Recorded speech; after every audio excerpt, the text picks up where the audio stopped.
ये है mission India TV, खबरों का पोस्टमार्टम। नमस्कार, आपण बघत आहात मिशन इंडिया टीव्ही न्यूज। मी ज्योती तोहगावकर। सुरुवातीला एक नजर टाकूया आजच्या विशेष घडामोडींवर।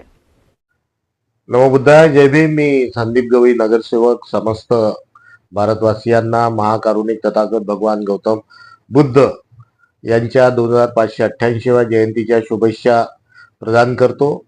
या प्रसंगी जगात युद्धाचं वातावरण आहे, पण तथागत भगवान गौतम बुद्धांनी सांगितलं आहे की वैर जिंकावे प्रेमाने, युद्धाने वाढते युद्ध।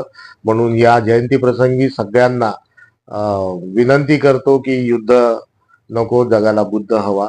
सर्वांना, समस्त भारतवासियांना बुद्ध पौर्णिमेच्या खूप खूप मंगलमय शुभेच्छा। तसेच 1 मे हा महाराष्ट्र दिन आहे आणि या 1 मेच्या दिवशी आपली बुद्ध पौर्णिमा पण आहे। म्हणून 1 मे हा कामगार दिवस आणि महाराष्ट्र दिन म्हणून आपण साजरा करतो। या सुद्धा दिवसाची आम्ही समस्त महाराष्ट्राच्या नागरिकांना खूप खूप शुभेच्छा देतो। जय महाराष्ट्र, नमो बुद्धाय, जय भीम।